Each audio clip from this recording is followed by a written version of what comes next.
Today on an all-new Dr. Phil. Is this uncle too affectionate? Grace, I love you with all my heart. You're one of my best friends in the world. With his 16-year-old niece? What bothers you about the letter? It sounds like a love letter. You have a 38-year-old man in your daughter's bedroom with the door closed on a regular basis. I know it's inappropriate. Now he faces his accusers. It makes my mind go to a place where I don't want it to go. You put whipped cream on your neck, and Grace says you asked her not once but twice to lick it off. I don't remember doing that. The creep meter is pegging over here. Let's do it. Have a good show, everybody. Here we go. This is a safe place to talk about hard things. Stand by. We'll count you down. I'll try to be an emotional compass and point you in the right direction. 5, 4. I am not giving up on you.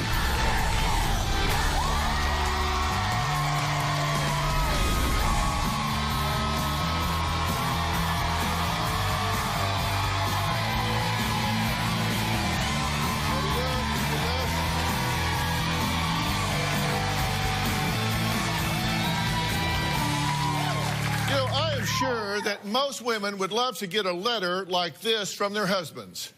I love you with all of my heart. The way I love you is unique, and I don't know how to explain it. You have also made me feel very special.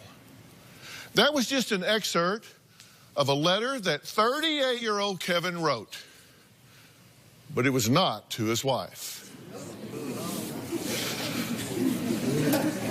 He actually wrote that to his 16-year-old niece, Grace. Now, her mother discovered the letter when she decided to do a little snooping after finding an empty bottle of whipped cream hidden in her daughter's bedroom. Now, her daughter later told her mother that her uncle bought the whipped cream, put it on his neck, and asked her to lick it off. Now, despite these red flags, Bridget says she is still not 100% sure that her brother-in-law is having an inappropriate relationship with her daughter, who is 22 years younger than Uncle Kevin. My daughter Grace is 16. My brother-in-law Kevin became close to Grace after her father died. When my dad died, I had a tough time in school. I got held back 2 grades and I started getting bullied. My Uncle Kevin started hanging out with me to cheer me up. Pretty soon, he was coming over every day. His car would be in my driveway when he should have been at work. They spent a lot of time in Grace's room with the door closed. I lay like this and Kevin lays right here like this. Kevin is not just my uncle, he's also a very good friend. One day I came home and the washer setting was off. She said she washed her sheets because they were sweaty. And then she said Kevin stopped by. We fought, and then I told her that Kevin could not come over unless I knew about it. But after that, he came over again. I went into her room and found a hidden bottle of whipped cream behind her stack of DVDs. I thought to myself, Kevin has been here, washed sheets, now whipped cream. I started to snoop and found a letter from Kevin to Grace. When I read it, I was physically ill. I thought the letter Kevin wrote was completely harmless. It spoke of their relationship. She's getting older now, and she might even get a boyfriend. I won't be happy about it. You will be dating, you'll eventually find a guy. I'd be lying if there's a part of me that doesn't like it. I felt that something inappropriate had happened. So I grilled her about the whipped cream, and Grace told me that Kevin had put the whipped cream on his neck and asked her to lick it off. I know it's right and wrong, so I didn't do it. He asked me again, and I said no. Even though Kevin told me that he did say those things about the whipped cream on his neck, he told his wife that he did not. Once I found out that Kevin lied about the whipped cream, I realized that he was capable of lying about anything. I just want to know the truth. Is my brother-in-law a monster? Are you concerned? I have some concerns just because I have one side of me that thinks that this is an innocent friendship. And then I have my sister, my other sister that's not married to Kevin, who thinks this is way wrong. Way wrong. Uh-huh. So I'm being pulled both ways. Okay. And you've talked to Grace about it, and you've said that there's nothing inappropriate going on here, right? I don't feel there's anything inappropriate going on.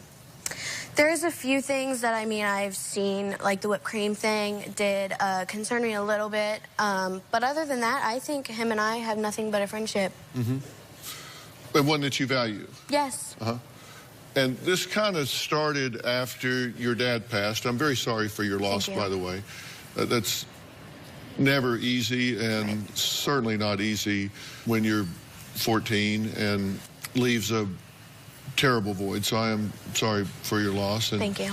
And Kevin was a help and is a help during that time, kind of filling a void in there. So some good things in that regard, right? And you've appreciated that. Yes. So that's a good thing. But you say that your first red flag was Kevin going by your house when you weren't there. Mm-hmm. And you say that when he comes over, they go in her room and close the door and watch TV. And now, every story has two sides to it, and on the flip side of that doesn't sound good when you just say it, right? On the other side, there's a little brother, and he comes crashing in all the time, and so they close the door to keep the munchkin out from blasting in and all. But nonetheless, you do have a 38-year-old man in your daughter's bedroom with the door closed on a regular basis. Right. Is that a good idea? If it was anybody else besides Kevin, it would be a big deal. But to me, I've seen them together, he's like a big kid. To me, he's her friend. And so when I find these things, I'm conflicted. Because when I talk to Kevin or my sister, who's married to him, they bring me back down. And then when I talk to my sister Tami, she just brings everything way back up. And then I ask Grace, and then she tells me there's nothing inappropriate going on. And I ask her a lot. And so my stomach is just in knots. I don't know what to believe. Just from a commonsensical standpoint, what is it that bothers you about this? I just feel like, what if some of the things that are going through my head are true? And it's just something that my mind cannot handle. And what is this going through your head? Well, when I found the whipped cream and then I found the letter, I was physically sick. What bothers you about the letter? It sounds like a love letter. It sounds like it goes right to the edge of being inappropriate without saying too much. What do you think about the letter? I thought that the letter was, like I said, he wrote it after my father died, and I feel like he was trying to boost my confidence and make me feel better about myself. And there was a part where he said that about the guys, how he doesn't like when I date guys or talk to guys. That has always concerned me because, like, I understand if my father was here, he would be concerned about the guys that I talk to or associate with. But like my mom said, that seemed a little over the edge. And other than that, I thought it was a nice letter that he wrote me to make me feel better about myself. Coming up, a video from Uncle Kevin that could be another red flag. Is the uncle talking about his niece? Does that sound normative to you? No. It sounds, awkward. And later. Maybe you should zip it then. No, I know what I see, Kevin. And he didn't just bring whipped cream over alone. They were making sundaes. Different people have different versions and remember things differently. There aren't versions of the truth. Wednesday on an all-new Dr. Phil. Adam has trust issues with women. Including the ones he's seeing while he's married to you? She says her son-in-law is selfish. He buys things that he can't afford. And violent. Got an email from hotel security. Were you fighting in the room, yelling and screaming? Well, not yelling. There is louder voices. What happened that led to this? Whoa, whoa, whoa. You don't talk that way on my stage. Are we clear on that? That's Wednesday. My Uncle Kevin does get upset if he thinks our relationship is being threatened. When I talk to Kevin about boys, he does get mad, so I don't bring it up. Another time when I told him we shouldn't see each other very much, he got very angry. I think Kevin is very sensitive about our relationship, but Kevin doesn't treat me inappropriately at all. You know, there's something called optimism bias, and that is where we just don't want to believe something, and so we're just so optimistic about it, we just don't want to believe it, so we just kind of have a blind spot to it. You just described me, yes. And you know, I've talked about this concept of giving people the benefit of the doubt. I wrote a book called Life Code, and one of the things we talk about is benefit of the doubt. That you give people the benefit of the doubt, right? And I was raised that way. You give people the benefit of the doubt. I think that's insane. I think it's insane to give people the benefit of the doubt. People go, oh, Dr. Phil, you're being pessimistic. No, I'm not.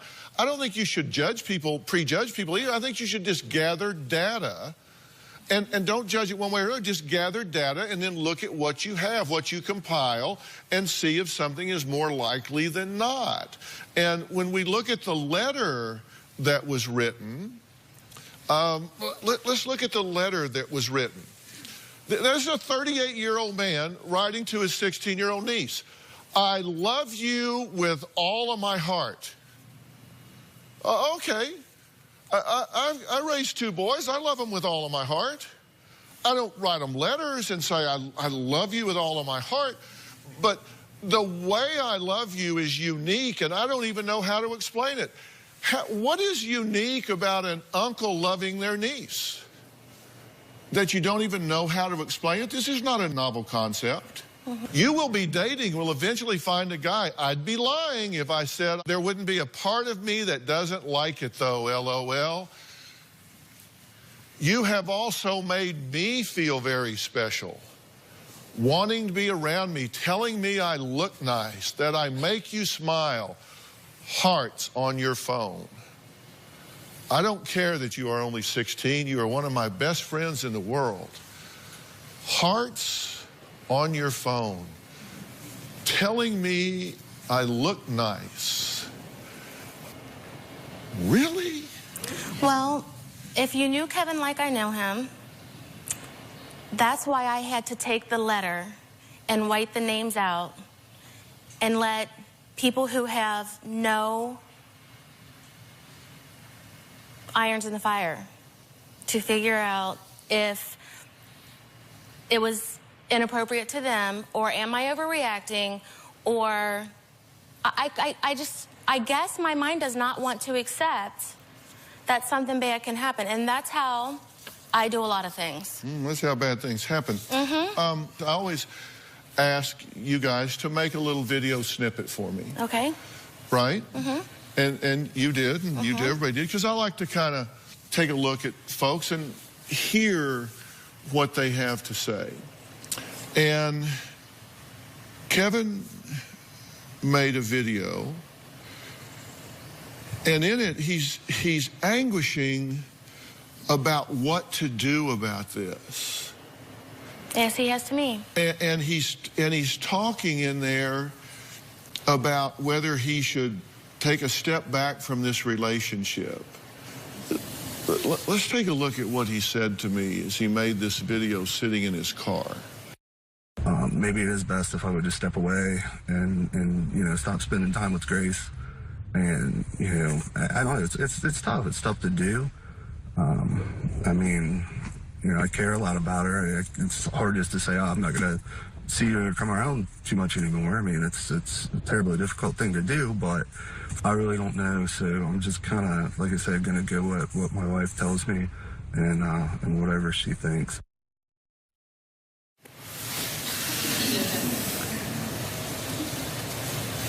Is this an uncle talking about his niece? It's just going to be terribly difficult to do. It's going to be tough. I don't know. I'll just do whatever my wife tells me to do. Does that sound normative to you? No.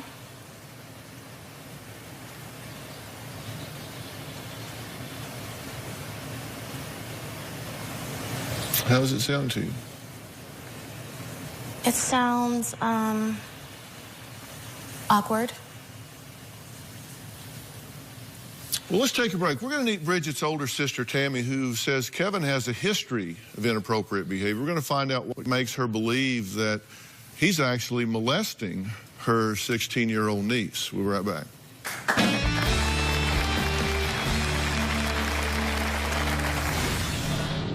I recently found out that Kevin got a new work phone and gave Grace his old phone so that they could have private conversations. Everything Kevin does with Grace is a red flag. In my opinion, Kevin is a child molester. And later, why Uncle Kevin and his wife threatened to leave. They're telling me they're threatening that they're going to go home. But I think we're going to find the bottom here. And if you want to just leave, and we can work this out another way. This November, the shocking stories that made headlines. I wanted to go blind permanently. The woman who did the unthinkable. She put liquid drain cleaner into her eyes. I couldn't do anything but scream. You can't see me right now, but I have a look of complete shock on my face. They survived a house of horrors. Locks on the refrigerator, blood splattered on a wall. The children speak out for the first time. You found some guns? Yeah, we were gonna go inside and kill all of them. Plus, a surrogate mom scam. She faked her pregnancies. After 5 months, I'm told there is no baby. How long do I have to be punished for this? You destroyed our lives. This is the month. Did he kidnap your daughter? He did. No. Where anything can happen. She asked me to come get her. You're lying. I'm lying? Why don't you shut the hell up? I'm not going to shut my mouth. If I didn't think I'd go to jail for it, I would go across this 3 feet of floor right here, and I'd take his damn head off.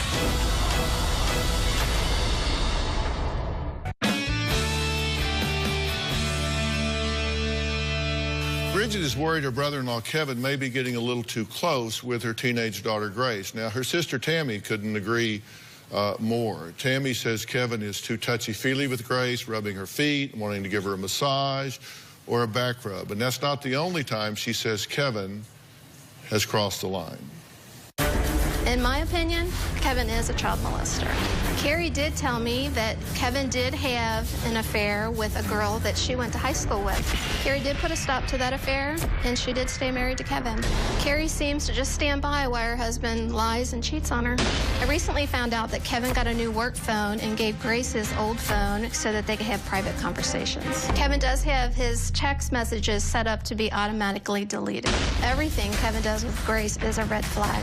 Kevin's behavior is suspicious. I regret not calling the cops on Kevin a long time ago. You're very concerned. I have been very concerned. Everything about this is so inappropriate. And they keep a lot of information from me. Why is that? Because I'm very outspoken about it.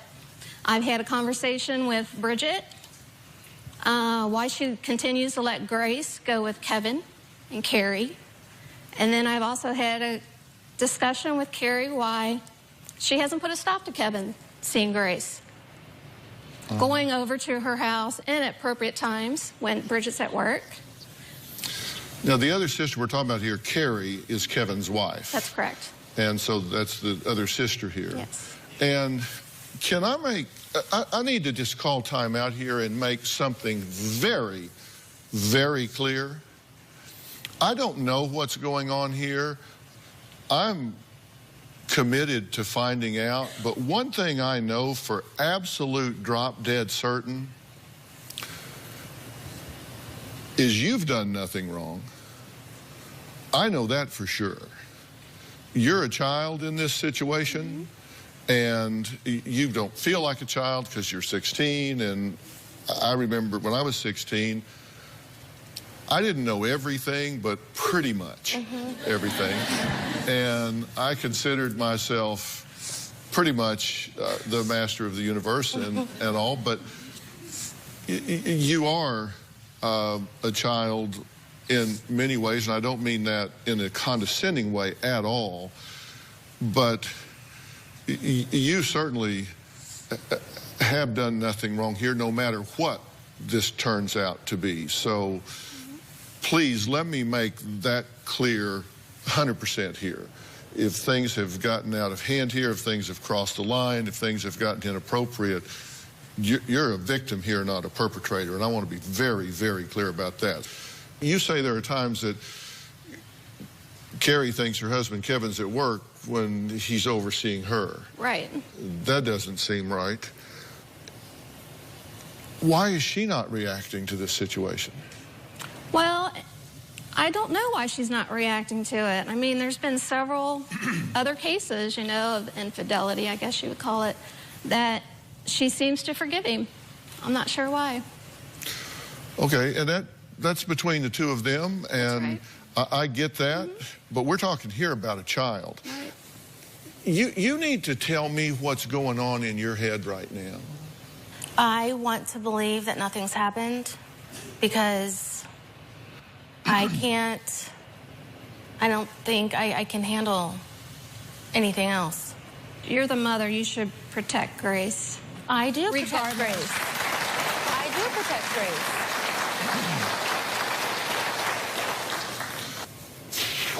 Wow.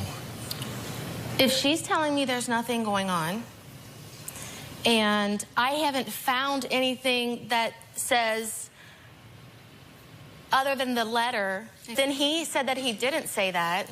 Okay, he didn't say what? That he put it on his neck and asked her to lick it off. But he told you he did. Yes. And then he took it back. So, and Grace said she didn't let him do that, and she didn't tell me that until we were already coming to the show. When I found the whipped cream, I got a whole different story. That would have been enough evidence for me to go to the police, which I asked you to do. What are you going to say to the police? I found a can of whipped cream? What can I say to the police? I found a can of whipped cream, and I found this letter. That would have been a start. There's nothing there that says anything has happened. Okay, listen. I know it's inappropriate, and okay, I said at very least he's grooming her. We're talking about the whipped cream. She said he sprayed it on his neck and asked me to lick it off. And I just found that out before we came to the show. Okay, but what's your conclusion? And later... Well, I'm not comfortable with people digging things up. You guys have been making demands and changing the story all within 30 seconds ago. I mean, people who have nothing to hide nothing. The letter that Kevin wrote to Grace is harmless. It may not have been worded appropriately, but that's just how Kevin writes. The worst thing about Kevin is that he has terrible judgment when it comes to joking. I knew the whipped cream joke was the worst of the inappropriate jokes that have ever been told, but I know that's all it was. Even when his judgment is poor, his heart is always pure. Okay, let's forget about television. Let's forget about police. Let's forget about all of that. I'm a parent, you're a parent, okay? And let's forget about Dr. Phil. This is Phil and Bridget, just talk for a minute, okay? I just think common sense isn't common enough anymore. What are you thinking? Tell me what you're thinking. I feel like that Kevin could not do something like that to me or Grace. In my head, that's how I feel. I've been seeing a lot of red flags that cause me to question things. Okay, based on what you know to be a fact, what are you concluding? I'm concluding it's inappropriate and that possibly he has been grooming her and for something to happen. Okay, do you think victims of muggings know they're about to get mugged? Seriously, people that are walking down the street that all of a sudden, bam, get hit in the back of the head and they take their watch and their purse and their rings and their money. Do you think they know that's getting ready to happen? No, but sexual abuse is completely completely different. Do you think rape different. victims think they're getting ready to get raped? No. Do But you sexual think abuse if you is went different. out and found all of the molestation victims in the world, do you think that the victims know they're being groomed and know they're being molested before they're getting molested? No. Do you think they know that? No, I think somebody on the outside needs to see that. That's what I said. That's what I said. Okay, and if they see that, then what do you think should happen? Well, I said I don't want him there when I'm not home. This is what Grace said in her pre-interview about the whipped cream, because we ask a lot of questions, and Grace is very honest with us. We're talking about the whipped cream. She said, he took it from me, and I thought he was going to eat it. He sprayed it on his neck and asked me to lick it off. I said, that's weird. I know what's right and wrong. I'm not doing it. So he leaned into me and asked me to do it again. I said no. Then he stood up and didn't say anything. He just wiped it off his neck, and his face immediately got red. You could tell he knew what he had done was wrong, and he was either embarrassed or he just knew how wrong it was. Everybody knows he's overly affectionate and caring. He would always tell me I'm beautiful and always wanted to hug me and stuff. But only the whipped cream thing made me think, yeah, that's weird. And I just found that out before we came to the show. Okay, but now that you know it, what's your conclusion? She hasn't seen Kevin. We haven't had any contact with him other than coming to the show. Okay, well, you know what? He's here. So what is the deal with that can of whipped cream and everything else? We're going to meet Kevin and find out why he says that incident was completely misconstrued. He says she is right to say that. I just can't imagine that Kevin would be inappropriate in any way. She says she just can't wrap her head around that. You'd have to know Kevin to understand. Well, he wants to explain. He's going to get that chance after the break.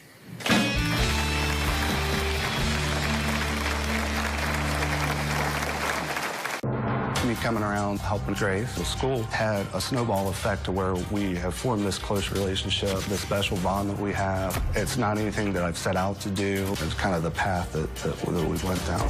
Grace, I know you're only 16, but I love you with all my heart.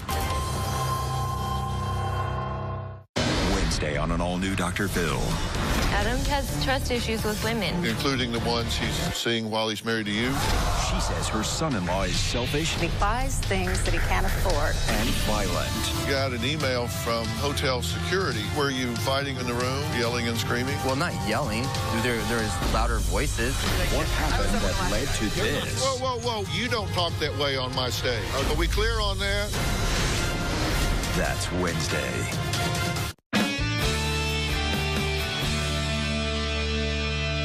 Bridget is concerned that her 38-year-old brother-in-law, Kevin, might be having an inappropriate relationship with her 16-year-old daughter, Grace. But Kevin says things are just simply not what they seem. He says he is only being a buddy to his niece who needs a friend, particularly right after the death of her father. Take a look.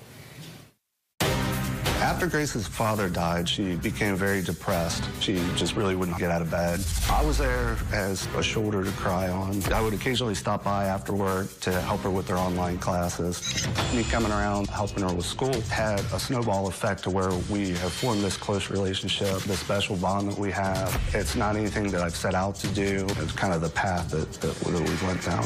One time, Grace asked me to bring over a bottle of whipped cream.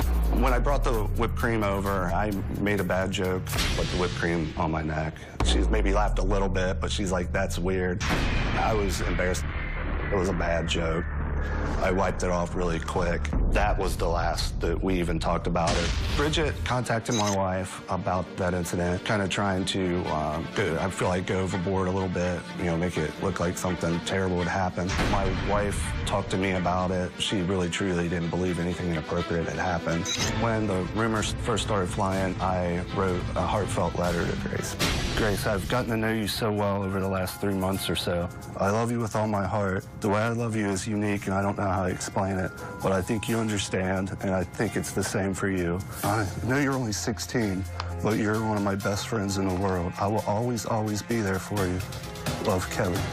There's absolutely nothing inappropriate with my relationship with Grace. Thank you for being here. We were going to add you, and then backstage you said you were refusing to come out unless you came with your wife? Yeah. Why up to is this that? point, I felt like I knew where everybody was coming from, but I heard some things that were just not true from Tami.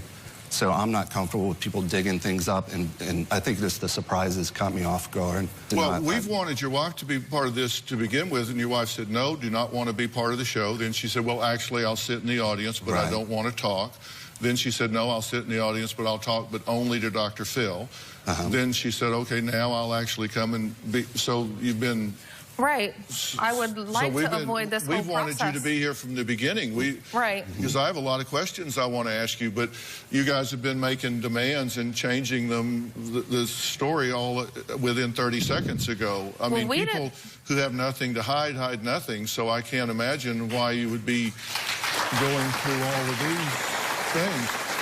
Because you don't know what I think. You might be pleasantly surprised to know what I think. And I'm curious, did you guys all have a conference call yesterday where you worked out the story you were going to tell and how everybody was going to tell the same story once you got here on the phone, except for Tami on Saturday night?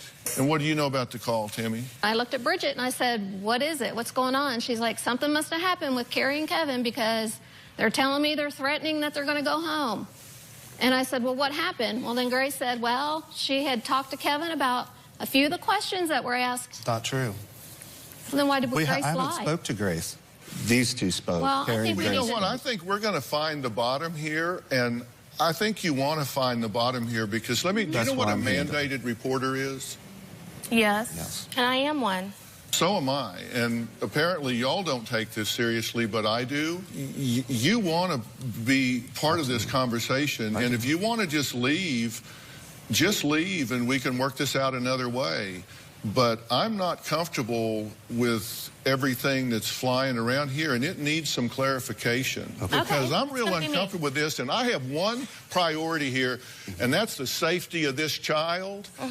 And I don't get the urgency on anybody's part about the safety of this child other than Tami. The phone call consisted of us discussing that some of us felt uncomfortable about the situation and how it might go. With Kevin saying that he was going to call the whole thing off, me and my sister Carrie were saying, let's go get the help that we need. And we were all in agreement that that's what we needed to do.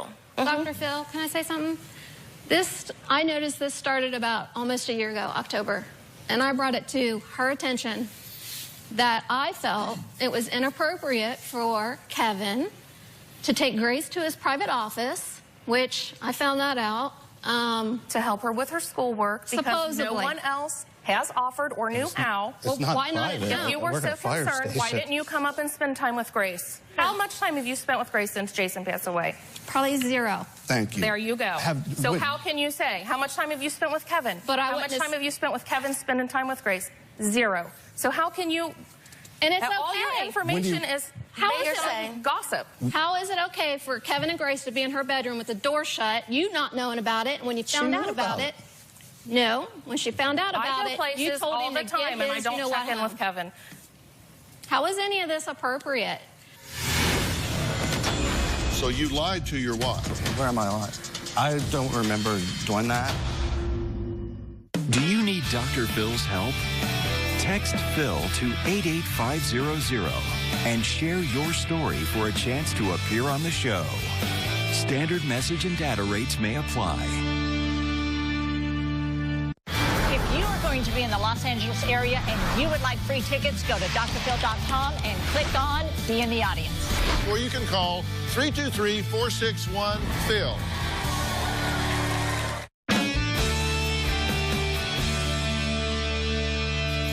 Have you had any concerns about the relationship between the two of them? The only concern that I have is that the time he spends with her takes away from me.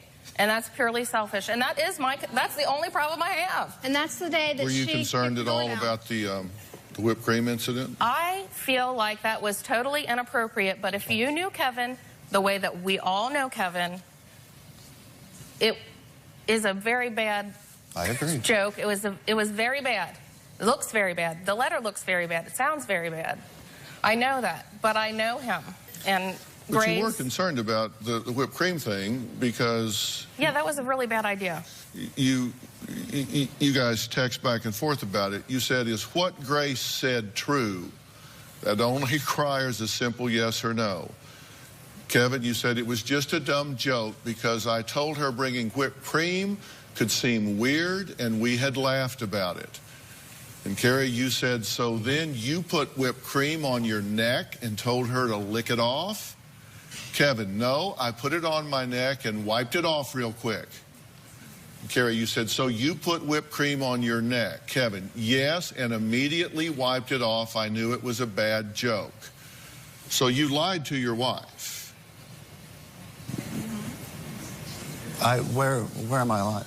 Where you said, I put it on there and wiped it off immediately, because Grace says you asked her not once but twice to lick it off. Okay. I don't remember doing that. I'm not calling Grace a liar if she said that that happened. But will you ask her? Will you ask her if I did wipe it off really quickly? I mean, can you ask her that? Well, I'm sure you did after you asked her to lick it off twice. I don't remember saying that. You then stood up, turned around, got really red-faced, and then wiped it off. Well, as soon as I did it, I knew it was a bad joke. I wiped off, and I knew I was uncomfortable that I did that. You forget the part about asking her twice to lick it off and being rejected twice, and then you wiped it off quickly because you were embarrassed. That's what Grace had. I don't have to ask her. I have it on. Okay. I have it recorded. Okay. That's what she said. Okay. That was very inappropriate. That was wrong of me to do so. Did that happen or did that not happen? I do not remember saying the words "lick it off." I remember putting it on my neck, going like that. She said, I thought she kind of said, "That's weird." I said, just went like that, and that was the end of it. So you were putting it on there and leaning in? I did lean in, yes, and I knew it was wrong. And why'd you do that? It was just a bad joke, a mistake, Dr. Phil. And he didn't just bring whipped cream over alone. They were making sundaes. Okay. Well, then there was another version you told about that in your pre-interview. You said Grace wanted me to bring a bottle of whipped cream to the house because she wanted me to make sundaes. I told her that was kind of odd and asked her why she wanted me to bring the whipped cream.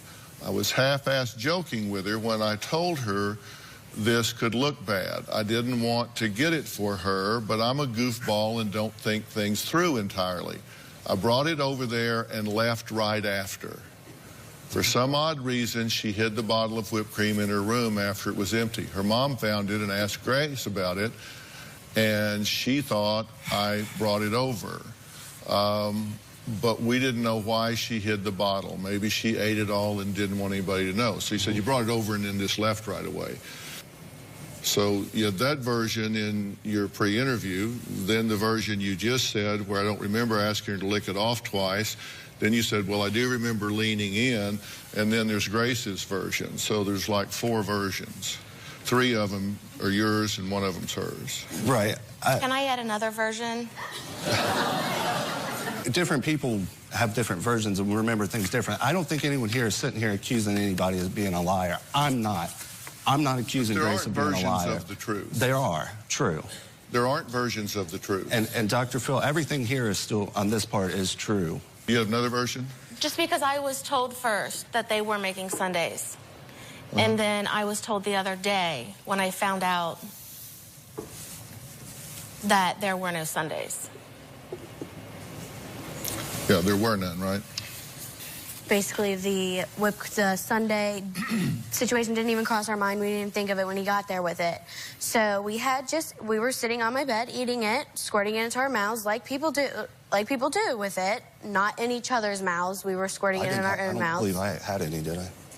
Yeah, you had some, yeah. But anyways,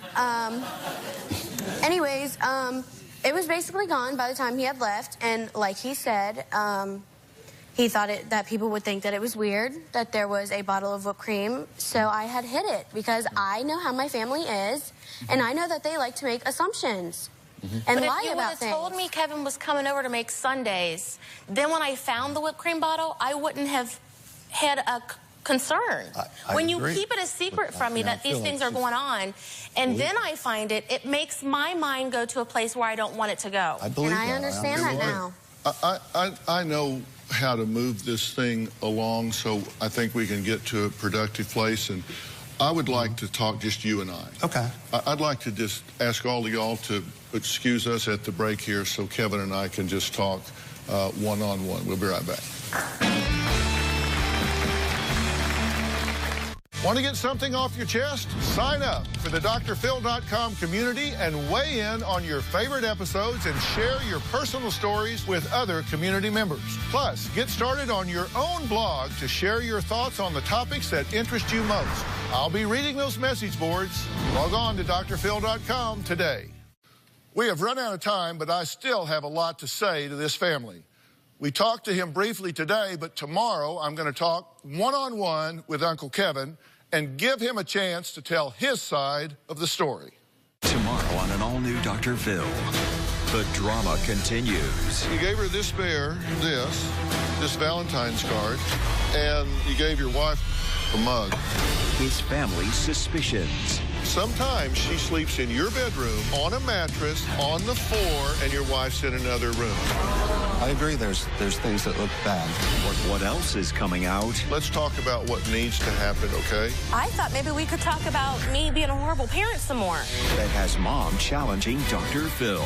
You walk in these shoes, you'll know what it's like. Well, lady, when you walk in these shoes, you'll see bull when you see it. That's tomorrow. Plus, we'll also talk to Grace's older sister, who feels their uncle puts her sister before his own wife. We are just getting started. I want to thank all of my guests today. Log on to drphil.com and share your thoughts on our message boards. You can also find me on Facebook and Twitter using hashtag Dr. Phil. We'll see you tomorrow.